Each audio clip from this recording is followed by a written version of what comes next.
Bab 347. Tidak ingin berjumpa lagi. Setelah kamu pergi dari sini, kamu tidak bermarga Sen lagi ataupun bernama Claire Sen. Jika kamu bisa menyetujuinya, pergilah.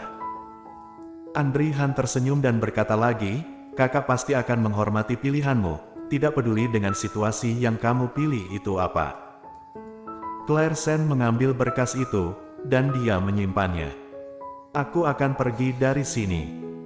Akan lebih baik jika memiliki identitas baru. Aku simpan identitas dan tiket ini.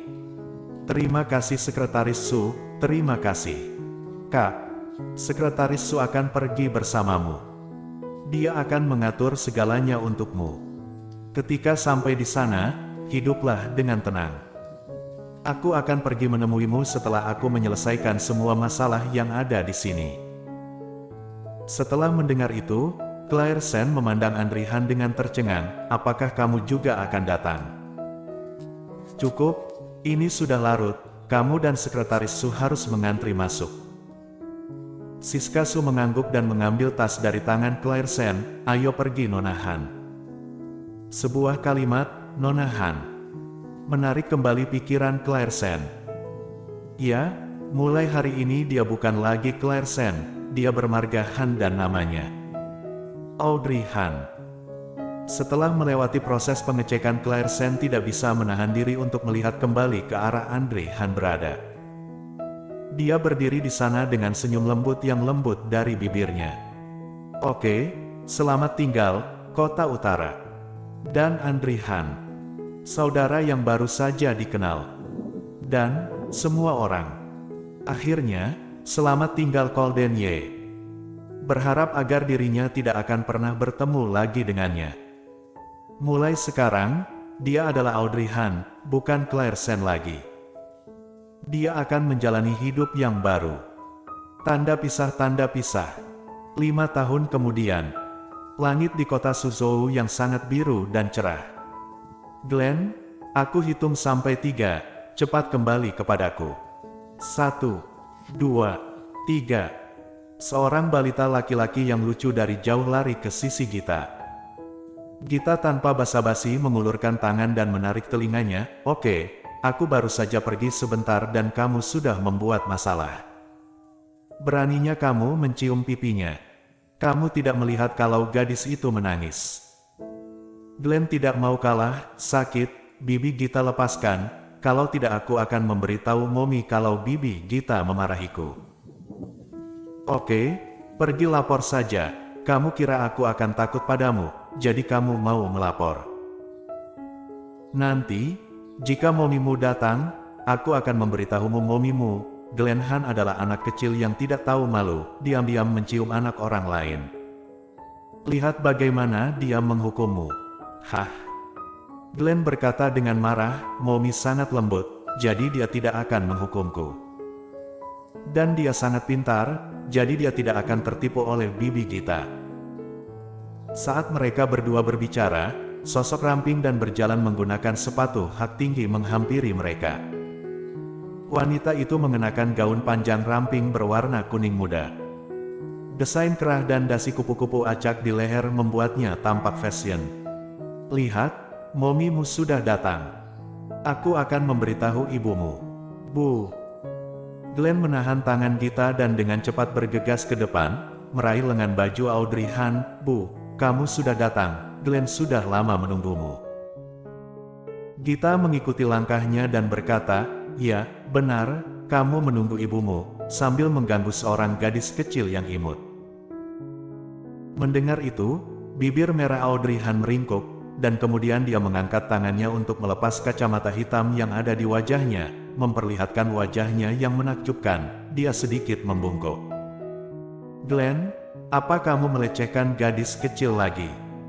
Itu adalah suara yang sangat lembut, tapi itu membuat orang takut. Ekspresi wajah Glenn tidak bisa lagi dipertahankan, jadi dia hanya bisa menarik bibirnya. Bu, tidak ada. Bibi Gita berbohong. Audrey Han tersenyum sedikit, benarkah? Glenn merasa sedikit kedinginan di punggungnya, dan senyum di wajahnya tidak bisa berlanjut, dia bergumam dan menunduk. Aku tidak sengaja, gadis kecil itu melihatku sangat imut dan terus memanggilku kakak. Dan dia bilang dia ingin menikah denganku. Jadi karena itu kamu menciumnya. Gita sengaja menambah kekacauan. Glenn menjadi lebih panik ketika mendengarnya, dan dengan cepat menjelaskan kepada Audrey Han. Mommy, aku tidak sengaja menciumnya, tapi itu karena dia terlalu imut, jadi kamu tidak bisa menahannya, kan? Audrey Han sengaja berkata seperti itu, dan Glenn mengangguk dengan mata yang cerah ketika mendengarnya. Detik berikutnya, Audrey Han langsung berkata, nanti pulang, salin puisi Tang sebanyak 10 kali. Ketika mendengar itu seluruh raut wajah Glenn berubah. Bu, kenapa? 10 kali, puisi Tang itu sangat banyak. Karena kamu tidak bisa mengendalikan dirimu sendiri. Gita terus memperburuk situasi, dia tersenyum dan berkata, sebagai seorang pria, kamu harus memiliki kemampuan untuk mengendalikan diri dengan kuat. Gadis itu tumbuh sangat lucu, tapi kamu langsung menciumnya. Bagaimana kalau suatu saat nanti kamu menjadi pria yang tidak baik? Jadi selamat menyalin puisi Tang dengan patuh. Audrey Han bangkit dan berjalan ke depan, Glenn dan Gita berdebat di belakangnya, dan pertengkaran itu sangat ribut. Saat berjalan keluar dari bandara, Audrey Han langsung mengenakan kacamata hitam untuk menutupi matanya dari terik matahari. Beberapa reporter mengarahkan kamera mereka ke arah mereka dan mulai memotret. Audrey Han sedikit mengernyit, ayo pakai topi dan kacamatamu, ada reporter. Mendengar itu, Gita membeku untuk sementara waktu, dan dengan cepat mengeluarkan topi dari tasnya dan mengenakannya pada Glenn. Kemudian menyerahkan kacamata untuknya, cepat pakai, besok wajah kita akan ada di koran. Glenn sepertinya sudah terbiasa dengan situasi seperti ini. Dia mengambil kacamata hitam dan memakainya. Lalu dia memasukkan tangannya ke saku celananya dan berjalan di sisi Audrey Han, dengan penampilan yang mengesankan. Meskipun dia telah melihatnya berkali-kali, Gita tidak bisa menahan tawa setiap kali dia melihatnya seperti itu. Glenn, apakah kamu tidak bisa mengubah posturmu? Setiap kali kamu bertemu reporter dan media, kamu selalu berpose seperti ini sudah terlalu kuno tahu tidak? Setelah mendengar itu, Glenn berpikir kalau apa yang dikatakannya itu masuk akal, jadi dia dengan cepat mengubah posturnya. Hahaha. Gita tidak bisa menahan diri untuk menutupi mulutnya dan tertawa. Tawanya luar biasa, dan Claire Sen tidak bisa menahan diri untuk mengatakan, ada reporter, tahan sedikit. Gita menahan tawanya, dan kemudian mengomel, kamu juga tahu kalau ada reporter. Jika bukan karena kamu, apakah kami akan difoto juga? Aku bukan artis, ditambah lagi. Aku juga tidak peduli dengan hal ini, kata Audrey Han acuh tak acuh. Kamu peduli atau tidak? Apakah ada hubungannya dengan reporter?